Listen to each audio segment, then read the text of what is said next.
I am a philosopher, musician, and analyst. My name is André Davis. I've had an idea in my heart for decades that I have kept to myself. Now, I want to share that idea with you.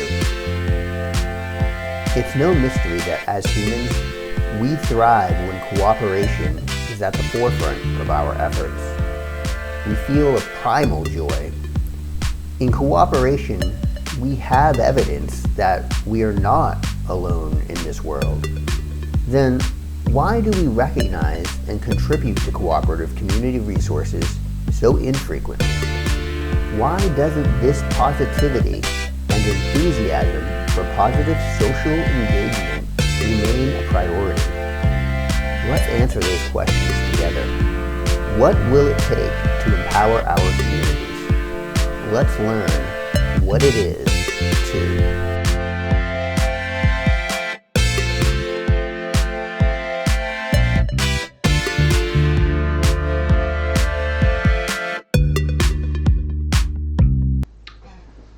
In the last video series, we went over understanding your customer and walked through the steps that I went through to develop my understanding of the customer, bringing us up to a point where we created some marketing material or designed some marketing material, and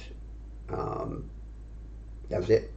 So once that customer is understood and the marketing material is created, then it's a matter of, all right, getting that message out there. So we've gotten to a point where we've established our idea, understanding our customer. Now we're telling the world that exists.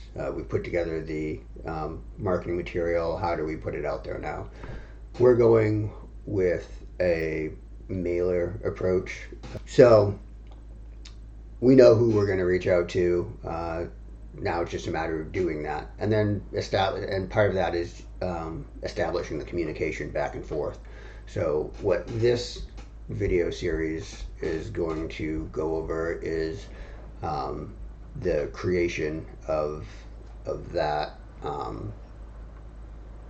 communication pathway. So are you going to be communicating primarily through email? Are you going to be communicating through personal meetings, like one-on-one meetings, group setups? Are you going to be needing a phone number to be reached? Who is going to be handling that kind of communication? Are you registering people for events? Are you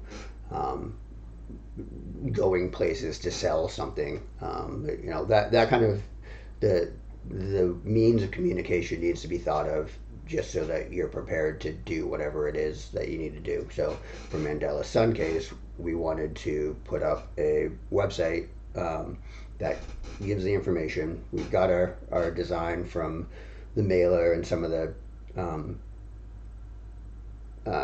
information that we wanted to present to people, and so the website would be that more public facing thing. So we could carry over a lot of that information, put it in there, add more information from that. That way that gives anybody a chance that's just learning about us from a mailer, let's say, the opportunity to go to the website and learn more. That's easier too, rather than put it all out into different places. It varies it up a little bit for the customer as they're learning about you and what your business is.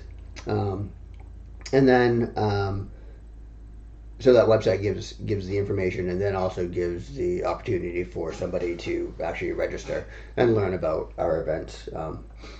I put up something very basic, and that was just to get our foot in the ground, and then we plan to build upon it. So that handles that part of the communication for us, receiving registrations. And then there's also communication internally. So as we've been developing things, I'm not working by myself, I'm working with somebody else. So sharing files, it's been a lot of, we had some like shared folders that were set up in other programs. They're very disparate, tough to do. So in the process of creating the website, getting the website name, getting email through the website, getting Microsoft Office 365 is what we chose. I looked at Google Business Suites or whatever it's called now as well. I was more comfortable going with Microsoft Office, but there were other options.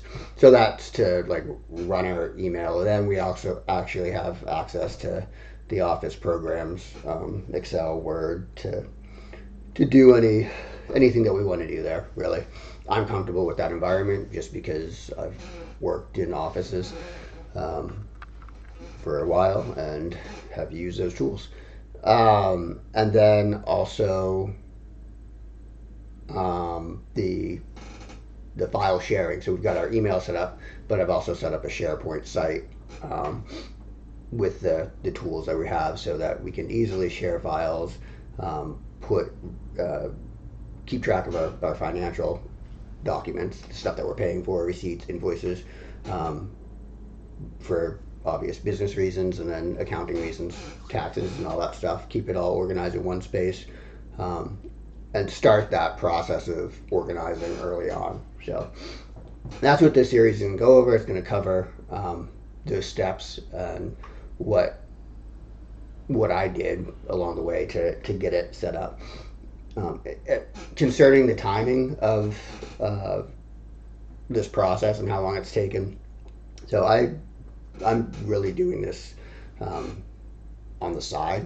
Really, I've got a full-time job that I spend my day doing, and then I work on this stuff because I enjoy doing it.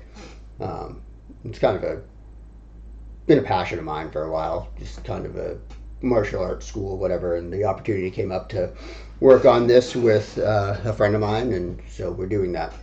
But that's my point is, this is a lot of work. It's work, but I have other things in my life that I'm doing, so it's not an impossible task for somebody if somebody just kind of puts in some time. Like I said, I work full time throughout the week, and on the weekends I have relationships with people who I share nothing to do with this stuff, and I have other obligations and stuff too. So this is all doable. So if you put some time into it, and if it's something that you really want to do, so hopefully these videos kind of make it easier for you. I know as I've worked on setting a lot of this stuff up, especially on this series here, I hit a lot of snags that I had to learn about, which was great. It's a good learning process. I'm better for it for it now, so I'll share those with you.